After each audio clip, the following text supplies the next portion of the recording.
आमे आज पहुँचीचु केन्द्रापड़ा जिला वासुदेवपुर मौजा ब्रह्माणी पीठर पीठाधीश पाखरे जहाँकर आउ गोटे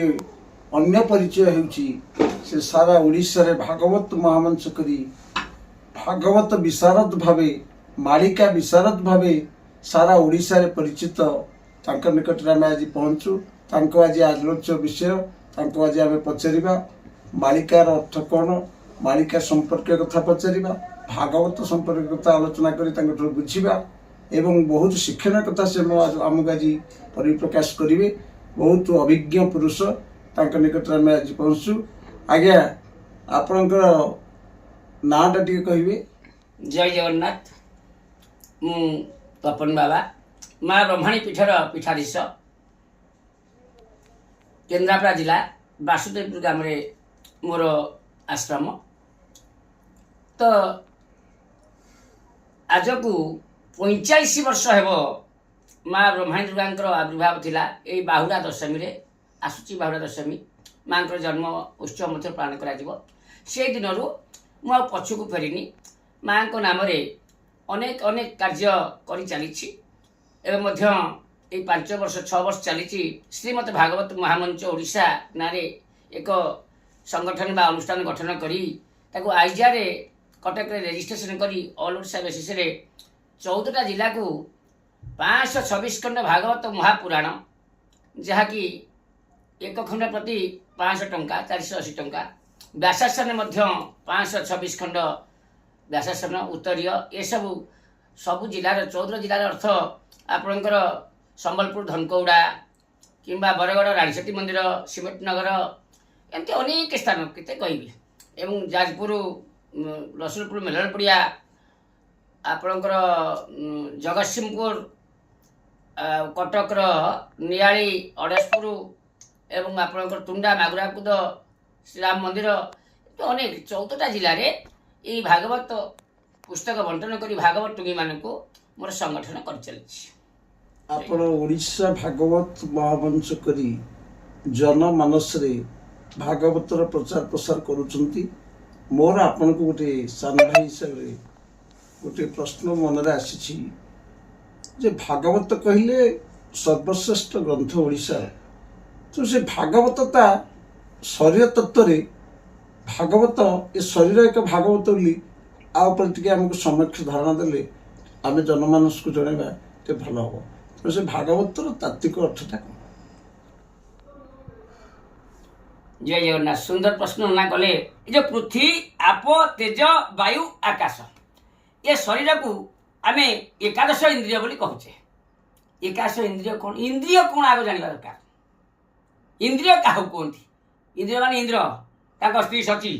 से इंद्रिय नुहे। इंद्रिय क्या कहते? शरीर इंद्रिय कौन? को इंद्रिय आमर एक्टिव को इंद्रिय इनएक्टिव एक्टिव ना शरीर में से कार्य किसी करूनी किंतु इंद्रिय इंद्रिय को दमन कले गोटा मनुष्य साधु हम। भागवत प्रमाण कर बाबुरे आग तू तो शरीर इंद्रिय को दमन कर तापर साधु हम। से इंद्रिय कथा को नना आज जहाँ कहले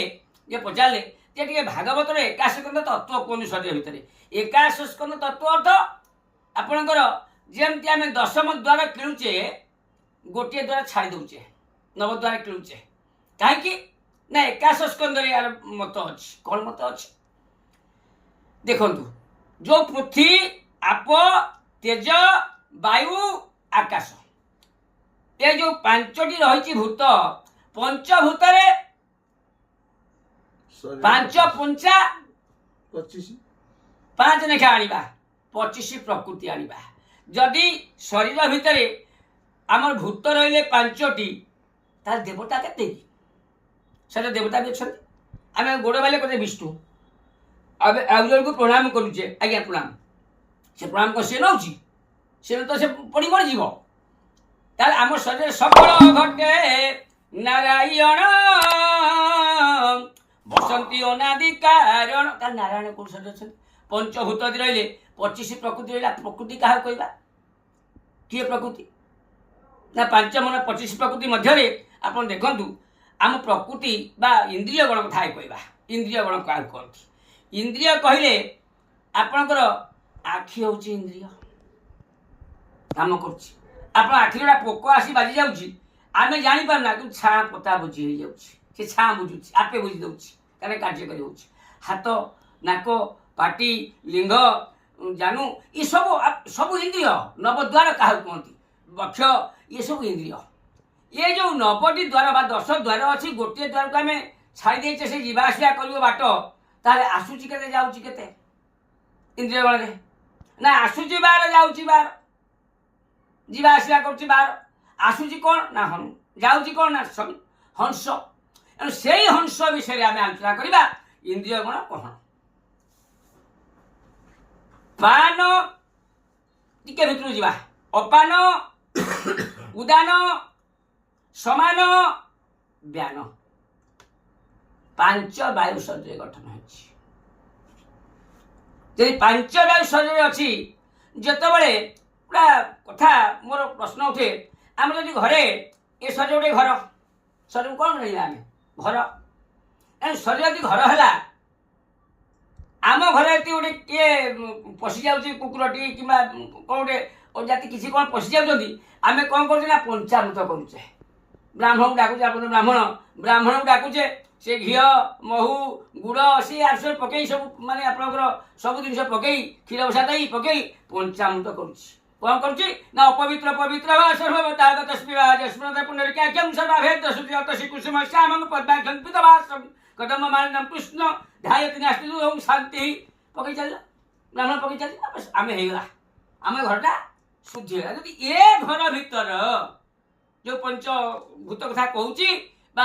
10 इंद्रिय कथा कहूँ माने एकाश स्कंद जो अच्छी एकाश इंद्रिय कौन रोचे से कथा कहूँ आप बुझे आपको बुझा कष्ट आप बुझीपारे तो भल कष्ट हम ये शरीर तो अपवित्र हो जाए शरीर अपवित्र है ना आप कहे ना है शरीर मन जो निर्मल थब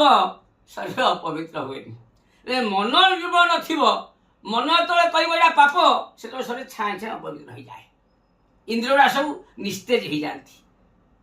मनटा मरी जाए मन मरीगला आउ जानी आम जाऊे जात्रा देखा रथ को जा बाहर देखिले वर्षा ढाला कार वाइफर भी कम कलानी ओल्हे मन हो मन चलुनी मन मन हूँ सर्वश्रेष्ठ इंद्रिय मन को लगाम दवा रजु किए कर विवेक लगाम छड़ा हूँ मन जदि मन स्थिर रहा सब स्थिर दुनिया स्थिर मन निर्मल थे कथा कहती गड़िया गंगा मन अति निर्मल ना पाप कम कर मन में भाविले आम पाप करदे सब इंद्रिय निस्तेज है सतेज है से समय ये घरटा अपवित्र हो जाए मु नना को बर्तमान प्रश्न करुच्ची टे कहे जो आम घर अपवित्र हो जाए आम तो ये मंत्र करुचे आप ब्राह्मण लोक ये मंत्र कर पकाउचे जब आम घर अपवित्र हो जाऊँगी निश्चय हूँ जो बागे कहली तार कौ पंचामृत आवश्यक शरीर ना पीदे पंचामृत हो कौन आवश्यक आप मत कहतु पंच अमृत हूँ पंचामृत तो प्रथम बुझार अच्छे अमृत कौन अमृत तत्वटा कौन ना अमृत हूँ जहाँकि जहाँ भीतर कौन सी मलिनता न थाए आनंद प्रेम सच्चिदानंद को प्रति प्रीति थाए तेणु प्रेम अमृत प्रेमामृत तेणु से प्रेम अमृत आम जदि ये शरीर को सफा कर दे पारिबा विवेक को जागरण करी प्रेमामृत जदि प्रभुपाद रे समर्पित हो जावा ताले शरीर रे आ पंचामृतर आवश्यकता पड़िबो नाही जेते पंचामृत जे पकांतु जदि मंत्र तांको भितर सिद्ध न होई थाए ताले से पंचामृत मध्ये काम करिवो नाही तो से मंत्रटा कौन ये जो पंच मंत्रटा कौन ना पंच मन को प्रभुपाद रे एकाठी करी जो अमृतर धार गोविंद गोविंद गोविंद पदु गलुछि मकरंद से जो मकरंदर धार को पान कले से पंच मनर सृष्ट अमृत होछि पंचामृत से पंच मन से एकत्रीकरण हुए से सम स्वर जे साधक हो तार नासिका द्वार पवन समता स्वर थो से उद्धृत जो पंचामृत छा शून्य से जो जहाँ कौच आकाश पृथ्वी आप तेज वायु आकाश बाबा कहले से आकाश रु जो खेरित होता अमृत को ये शरीर पान कर भितर आउ पंचामृत छिंचार आवश्यकता पड़ोनी से ही सूत्र हूँ प्रेम आनंद आणवार सूत्र हूँ पंचामृत। आज्ञा जाऊ आप कहले आम भीतर कुआकी ना केमती हम आप देख दही की दही लुचिकी थाए लहुणी दही की मंथिले लवणी बाहर लवणी को अग्नि संयोग कले से घृत हम मर्त्यर पंचामृत कार्य लगे ये जो कथा गुड़ाक ज्ञान हूँ गोटे दही अभ्यास हो तार खुआ एवं आलोचना हो तार खुआ आम मंथिला पड़ो तेणु दही की मंथन करने अर्थ आम मस्तिष्क मध्य दही भांड अच्छी से ही दही भांड को मन पवन एक करी हृदय विष्णु भाव भरी मन पवन को एकतार सूत्र रे आनी से दही भांड को जे मंथन करि परिबो मन भितर तार जागृत हबो ता भितर पंचामृत जागृत हबो एनु जप नाम तप ई साधन इटा होची पांचटा अमृत एनु सेमती ठीक कथा कहले मु जोटा एकाश कथा कहउतले एकाश इंद्रिय कथा जदि पान अपान उदान समान व्यान पंच वायु को आमे सठिक भाव रुद्ध कर नाभि चक्र को नहीं नाभि चक्र नहीं हरिद्वार चक्र को नहीं पहुंचेले महाप्रयोग तीर्थ स्नान कले शरीर सबुदिन स्नान कर जदि आमे पचारू जे आमे स्नान करूँ ये जो बाह्य स्नान आवश्यक नहीं मोर ये गोटे प्रश्न मोर प्रश्नटा हूँ जे आबे जो माने पवन को नबार सूत्र प्राणायाम सूत्र रे आमे कहूँ आम शरीर को परिवर्तन करिपरिबा जेतबले आम शरीर उत्तर मेरु मस्तिष्क दोहली गला दक्षिण रे पाद थरी गला से समय जो आम बेडरिडिन ही गले से समय रे आम को सूत्र रे भगवान को दर्शन पाई परिबा। भल प्रश्न कले सुंदर प्रश्न जे आम तो चाल बुल करते प्रभु डाकुचे रथ देखी दिया सब कले आम हाथ गोड़ अचल हो पड़ी जा आम को सूत्र भगवान पाइबा जे प्रभु हमके देखा दिया फूल चंदन धूप काटी दवा को बल नथिबो पानी भी नहीं कि थोया को बल नथिबो ठीक अछि बेड रे सोई जाइछे किंतु एमिति को प्रक्रिया क्रिया करिबा जहा कि मुक्तिर मंत्र सेतरे आमे मुक्ति लाभ करि जिबा से मुक्तिर पथटा कोन ठीक अछि भल प्रश्न करछन्ती मुदा उत्तर करछि सेता इथरे करि हेबनी उत्तर बाह्य मतरे मु कहि परिबिनी आ गुरु नहले उत्तर करंदेनी तथापि आम गोटा बाह्य जप अच्छी बाह्य जप आम जपुचे हरे कृष्ण इत्यादि इत्यादि गोटा अंतर मत जप अच्छी भीतर जप तू किस जपिबू तोर जपरे नाही महापुरुष कहते किस जपिबू ता नाम तोर जपरे नाही एणु से जो दिवासी नीति तो धर से जप छै से जो नामटा जपुची से नामटा को मु तो कहि परिबिनी मु कोन के भी कहबनी सेही नामटा को महापुरुष कहते 5 जन जानछन्ती पंचु पांडव 5 जन जानछन्ती आ से पंचशका जानछन्ती आ महापुरुष मानकर मंत्र से किंतु जानछन्ती 5 जन ताको मिसे 10 जन किए ना भीम अर्जुन नकुल सहदेव युधिष्ठिर सेही 5 जन व्यतीत अन्य केही मंत्र जानि नाहंती सेटा मातृगर्भ नाम जदि आमे बीज मंत्र को जपिबा आपण को कहबा प्रश्न उत्तर मु दउची जदि सोइथिबा हम पाटी फेटिबनी भितरे जपिबा भितरे नामटा भितरे जपिबा ताले बीज मंत्र जपिले हम चले बीज मंत्र कोन ना ओम ऐं ह्रीं ये होची बीज मंत्र ओम ऐं ह्रीं ताहे कोन जपिबा हरे राम कृष्ण श्याम ह्रियं श्रियं क्रियं प्रियं धीयं दाम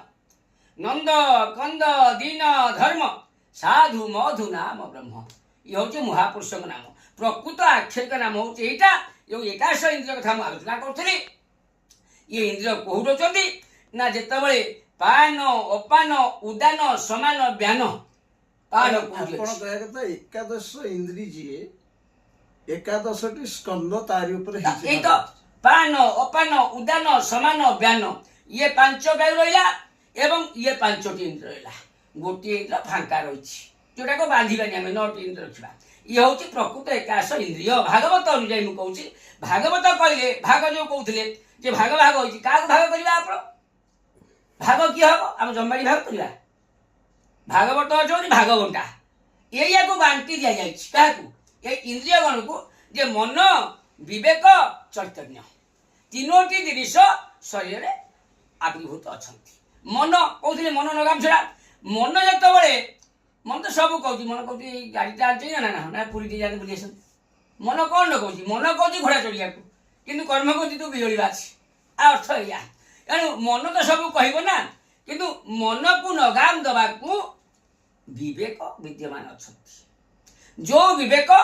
मन तो भूल कर जाए मन तो भूल कर जाए विवेक सीधा सीधी भाव में भाग पड़ा हो भागवंटा अच्छी जे विवेक सीधा भाव में कही पारे ना कहीं मत कथा फांकीदेव विवेक होती सुंदर कथा चैतन्य देव अच्छा चैतन्य देव सीधा कहते कह किए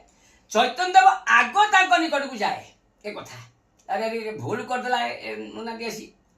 विवेक को जना दी विवेक भूल कला विवेक बाधा दे दिए रही जा मन तो विवेक बाधा देलानी अर्थ चैतन्य देव सीधा न कही विवेक द्वारा ही कहती हूँ भाग मोर जति मत नाना नाना तो ये भाग भागवंटा कहले चैतन्य 5 मन 25 प्रकृति में भाग है 5 मन 25 प्रकृति खेलला 25 प्रकृति आसला तीनोटी कथा कौन ना मन विवेक आउ चैतन्य प्रत्येक मनुष्य त्रिगुणधारी सत रज तम भागवत अनुजाई भागवत अनुजाई आम जा आहुरी बहुत तत्व बाहर तत्व अच्छी तो कुआड़े कह कौन करी मुझे कह कुआड़े तेणु बाबर कहबार कथा हूँ शरीर भाग भाग होकरी ता भितर जो ब्रह्म तत्व रस बाहर शरीर इति से भागवत कर दिया शेष भागवत कर दिया भाग भाग भाव भक्ति ब्रह्म तत्व रस तत्व इति भागवत से जो कथाटा आज बढ़िया सुंदर आलोचना आप सहित है बहुत बहुत बाबा को धन्यवाद से आमको समय देले आज कार्यक्रम थिला जे प्रकृत विषय थिला भागवत तत्व अर्थ से कौन तेणु ताकू किसी मुनि ऋषि माने मध्य लिखिछंती अनेक कौन से करी कहउछनी भूल जे जीव परम दुई भाग करागला सृष्टिर आरंभ जड़े होचंती प्रभु निराकार जे अविनाशी तांकर आकार नहीं ओंकार तेणु से निराकार जे तांकरी ठरू सृष्टि जो आरंभ होती सी गोटे सृष्टि की रक्षा करने गोटे जीव आ गोटे परम दुई भाग कले से दुई भाग जो पंच इंद्रिय मान सहित सृष्टि है प्रकृतिर 25 प्रकृति प्रकृति पाखे रहा तेणु से कहले गोटे कथा विवेकानुमोदित कर्म कले जगत मनुष्य मन स्थिर हम तेणु से कहले जे आत्मा दहती आत्माराम निरंजन आत्मा को दहन कले मन को मंथन कले भागवतर तत्व को बुझीपर। नमस्कार। जय जगन्नाथ।